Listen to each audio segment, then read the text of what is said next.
Assalamualaikum warahmatullahi wabarakatuh. Bertemu kembali dengan saya, Ibu Siti Tienti Wahyuni Nasution, Magister Pemikiran Islam dalam bidang studi Sosiologi di SMA Islam An-Nizam, Medan. Apa kabar anak-anak?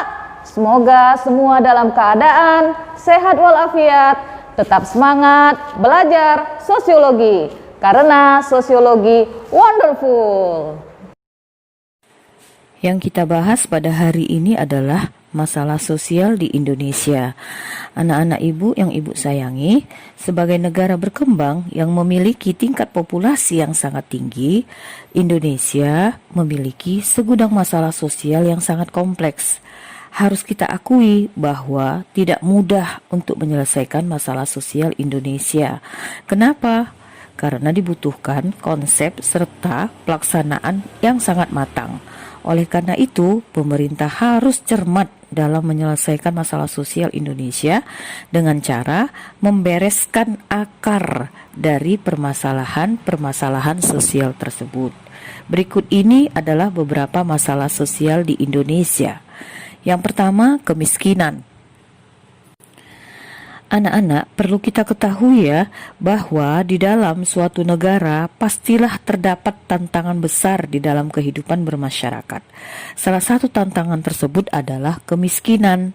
Di Indonesia sendiri terdapat begitu banyak masyarakat yang terjerat dalam kemiskinan. Apa dan bagaimanakah kemiskinan itu? Berikut penjelasannya. Nah, yang pertama tentang pengertian kemiskinan. Kemiskinan merupakan sebuah masalah krusial yang mengakibatkan munculnya masalah-masalah sosial yang lain. Dari kemiskinan inilah banyak muncul masalah-masalah baru, terutama masalah di bidang kriminal yang berawal dari kemiskinan, sehingga orang rela dan berani melakukan tindak kejahatan seperti mencuri demi mendapatkan sesuap nasi. Kemiskinan adalah keadaan di mana terjadi ketidakmampuan untuk memenuhi kebutuhan dasar seperti makanan, pakaian, tempat berlindung, pendidikan, dan kesehatan. Kemiskinan dapat disebabkan oleh kelangkaan alat pemenuhan kebutuhan dasar ataupun sulitnya akses terhadap pendidikan dan pekerjaan. Masalah kemiskinan adalah masalah yang kompleks dan global. Di Indonesia, masalah kemiskinan seperti tak kunjung usai. Masih banyak kita dapati para pengemis, gelandangan, berkeliaran tidak hanya di pedesaan, bahkan di kota-kota besar seperti Jakarta, Medan, dan sebagainya. Kemiskinan bukan semata-mata persoalan ekonomi, melainkan kemiskinan kultural dan struktural. Kemiskinan menjadi suatu masalah yang kompleks dan tak terpisahkan dari pembangunan mekanisme sosial, ekonomi, dan politik yang berlaku, sehingga mendorong pemerintah untuk berkomitmen mengentaskan kemiskinan. Hal ini tercermin dalam rencana pembangunan jangka menengah yang disusun berdasarkan Strategi Nasional Penanggulangan Kemiskinan. 3 cara untuk membantu mengangkat diri dari kemiskinan adalah melalui pertumbuhan ekonomi, layanan masyarakat, dan pengeluaran pemerintah. Masing-masing cara tersebut menangani minimal 1 dari 3 ciri utama kemiskinan di Indonesia, yaitu kerentanan, sifat multidimensi, dan keragaman antar daerah, yaitu membuat pertumbuhan ekonomi bermanfaat bagi rakyat miskin, membuat layanan sosial bermanfaat bagi rakyat miskin, dan membuat pengeluaran pemerintah yang bermanfaat bagi rakyat miskin. Nah, sekarang kita masuk bahasan tentang faktor penyebab kemiskinan. Apa sih yang menjadi faktor penyebab terjadinya kemiskinan? Nah, adapun faktor penyebab terjadinya kemiskinan dapat kita kategorikan dalam beberapa hal ya. Yang pertama, tingkat pendidikan masyarakat yang rata-rata rendah. Dua, cara berpikir yang masih tradisional dan konservatif. Tiga, apatis dan menolak hal-hal baru. Yang keempat, mentalitas dan etos kerja yang kurang baik. 5. Keadaan alam yang kurang mendukung. 6. Keterisolasian secara geografis dari pusat. 7. Tidak adanya potensi atau produk andalan. Kedelapan, rendahnya kinerja dan budaya korup aparatur pemerintah. Menurut pendapat Karimah Qurayyim, ada beberapa penyebab kemiskinan. Yang pertama, merosotnya standar perkembangan pendapatan per kapita. 2. Menurunnya etos kerja dan produktivitas masyarakat. 3. Biaya kehidupan yang tinggi. 4. Pembagian subsidi income pemerintah yang kurang merata. Jadi semua hal inilah yang menjadi penyebab terjadinya kemiskinan. Nah, sekarang kita masuk ke tipe kemiskinan. Kemiskinan dapat dibedakan menjadi 3 sebagai berikut. Yang pertama, kemiskinan relatif. Seseorang yang tergolong miskin relatif sebenarnya telah hidup di atas garis kemiskinan, namun masih berada di bawah kemampuan masyarakat sekitarnya. Yang kedua, kemiskinan kultural. Kemiskinan kultural berkaitan erat dengan sikap seseorang atau sekelompok masyarakat yang tidak mau berusaha memperbaiki tingkat kehidupannya sekalipun ada usaha dari pihak lain yang mau membantunya. Yang ketiga, kemiskinan absolut adalah sejumlah penduduk yang tidak mampu mendapatkan sumber daya yang cukup untuk memenuhi kebutuhan dasar. Mereka hidup di bawah tingkat pendapatan minimum atau di bawah garis kemiskinan internasional. Menurut Ginanjar, kemiskinan absolut adalah kondisi kemiskinan yang terburuk yang diukur dari tingkat kemampuan keluarga untuk membiayai kebutuhan yang paling minimal untuk dapat hidup sesuai dengan martabat kemanusiaan. Jadi di sini ada tipe kemiskinan yang dibagi menjadi 3 ya. Yang pertama kemiskinan relatif, yang kedua kemiskinan kultural, dan yang ketiga kemiskinan absolut. Sekarang kita masuk kepada dampak kemiskinan. Kemiskinan yang merupakan suatu fenomena yang sering ditemui, entah itu di negara maju ataupun di negara berkembang seperti Indonesia. Banyaknya masalah kemiskinan di Indonesia tentunya disebabkan oleh beberapa faktor pemicu. Dari faktor pemicu inilah akan tercipta suatu dampak kemiskinan. Dampak dari kemiskinan terhadap masyarakat umumnya begitu banyak dan kompleks. Nah, dampak-dampak kemiskinan antara lain adalah yang pertama, pengangguran. Sebagaimana kita ketahui, jumlah pengangguran di Indonesia begitu banyak. Dengan banyaknya pengangguran, berarti banyak masyarakat yang tidak memiliki penghasilan karena tidak bekerja. Karena tidak bekerja dan tidak memiliki penghasilan, mereka tidak mampu memenuhi kebutuhan pangannya. Secara otomatis pengangguran telah menurunkan daya saing dan beli masyarakat sehingga akan memberikan dampak secara langsung terhadap tingkat kemiskinan. Yang kedua, kekerasan. Sesungguhnya kekerasan yang marak terjadi akhir-akhir ini merupakan efek dari pengangguran. Hal tersebut disebabkan karena seseorang tidak mampu lagi mencari nafkah melalui jalan yang benar dan halal Ketika tak ada lagi jaminan bagi seseorang dapat bertahan dan menjaga keberlangsungan hidupnya, maka jalan pintas pun dilakukannya. Misalnya merampok, menodong, mencuri atau menipu. Nauzubillah min zalik. Jangan sampai kita melakukan hal-hal seperti ini ya nak. Nah, yang ketiga adalah pendidikan. Tingkat putus sekolah yang tinggi merupakan fenomena yang terjadi dewasa ini. Mahalnya biaya pendidikan membuat masyarakat miskin tidak dapat lagi menjangkau dunia sekolah atau pendidikan.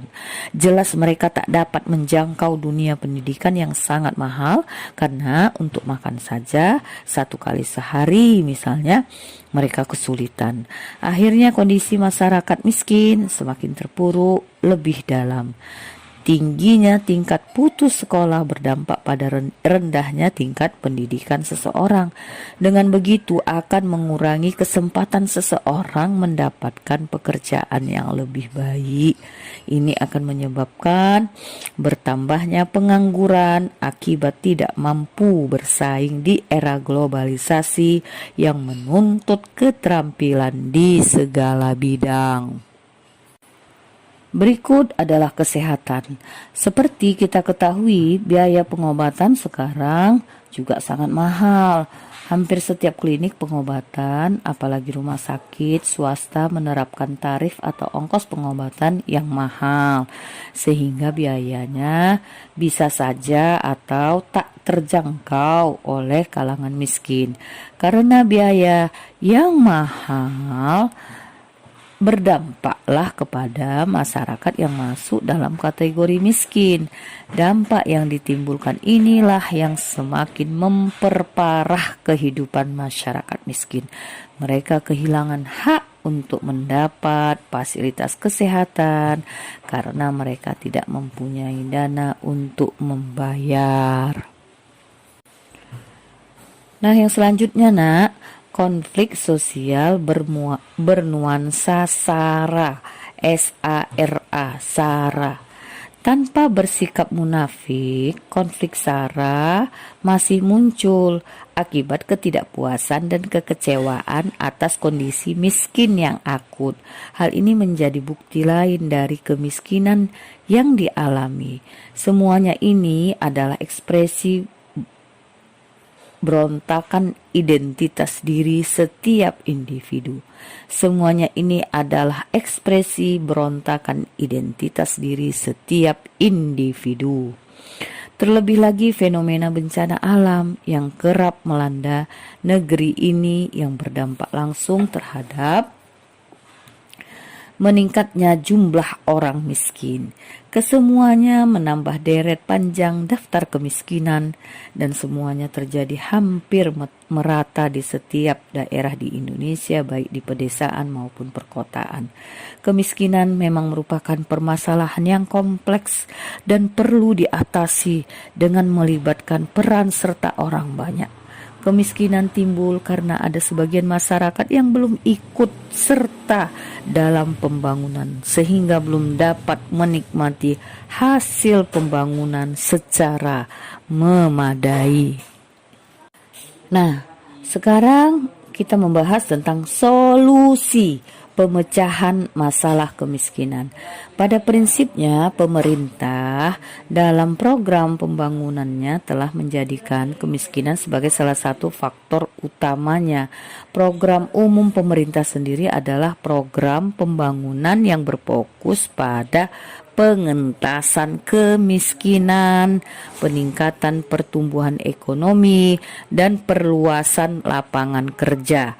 Banyak kebijakan yang dilakukan oleh pemerintah untuk dapat mengatasi berbagai macam masalah kemiskinan, antara lain kebijaksanaan tidak langsung yang diarahkan pada penciptaan kondisi yang menjamin kelangsungan setiap upaya penanggulangan kemiskinan. Kondisi yang dimaksud antara lain suasana sosial, politik yang tentram, ekonomi yang stabil, dan budaya yang berkembang. Yang kedua, kebijaksanaan langsung.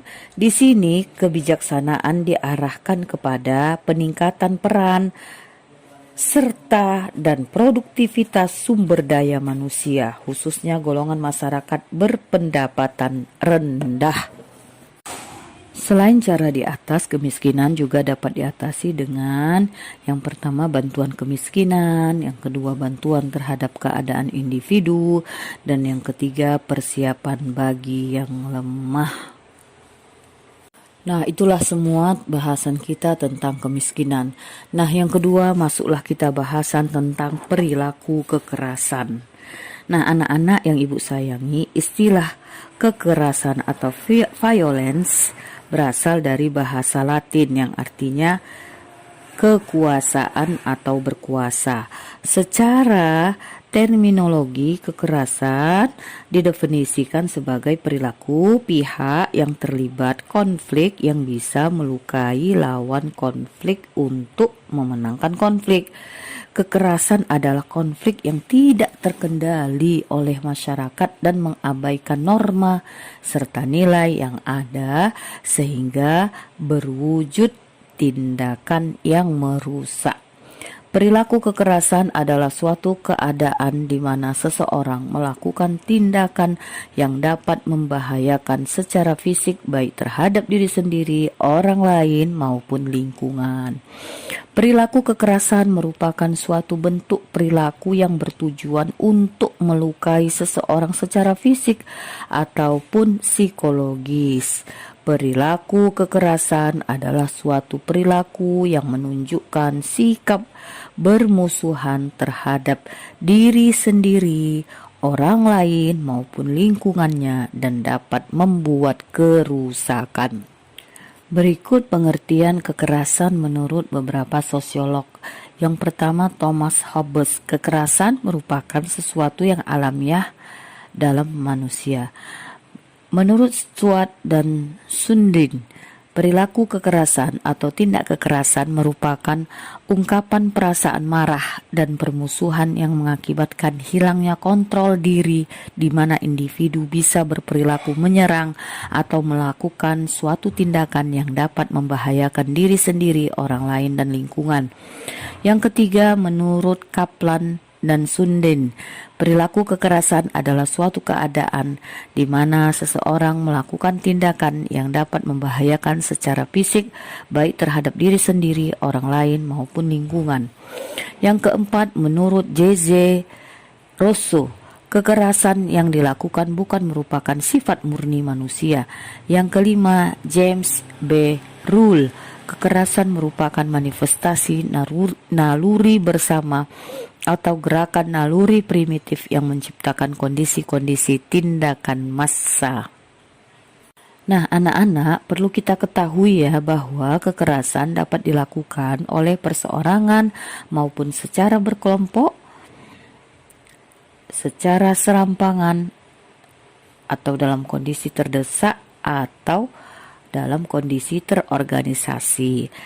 Tindak kekerasan menunjuk pada tindakan yang dapat merugikan orang lain, misalnya pembunuhan, penjarahan, pemukulan, dan lain-lain. Walaupun tindakan tersebut menurut masyarakat umum dinilai benar.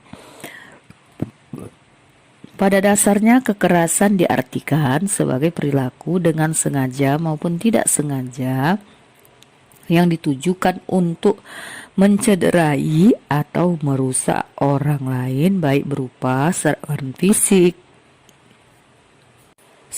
fisik, mental, sosial, maupun ekonomi yang melanggar hak asasi manusia, bertentangan dengan nilai-nilai dan norma-norma masyarakat, sehingga berdampak trauma psikologis bagi korban. Nah, apa sih yang menjadi faktor yang dapat memicu timbulnya kekerasan? Yang pertama ada namanya teori faktor individual.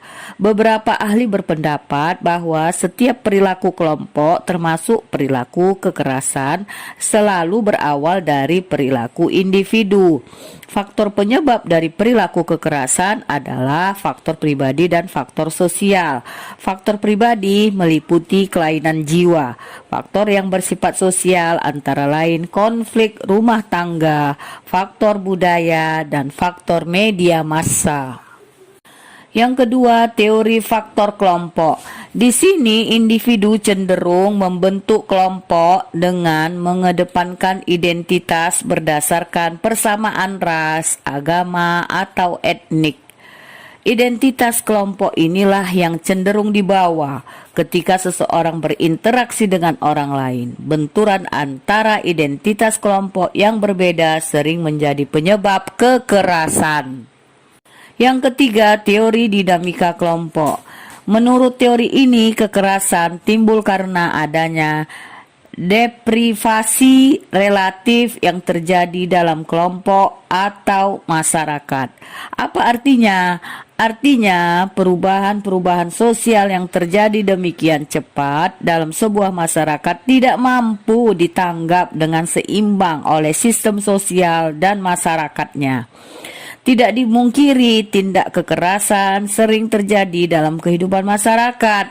Tindak kekerasan seolah-olah telah melekat dalam diri seorang guna mendapat atau mencapai tujuan hidupnya. Tidak heran jika semakin hari kekerasan makin meningkat dalam berbagai macam dan bentuk. Oleh karena itu para ahli sosial berusaha mengklasifikasikan bentuk dan jenis kekerasan menjadi dua macam, yaitu berdasarkan bentuknya. Kekerasan dapat digolongkan menjadi kekerasan fisik, kekerasan psikologis, dan kekerasan struktural. Nanti kamu cari ya apa yang menjadi definisi dan contohnya. Berikut adalah berdasarkan pelakunya. Di sini kekerasan dapat digolongkan menjadi dua bentuk, yaitu kekerasan individual dan yang kedua adalah kekerasan kolektif. Nah, kita bahas dua dulu ya tentang permasalahan sosial di Indonesia, yaitu kemiskinan dan perilaku kekerasan.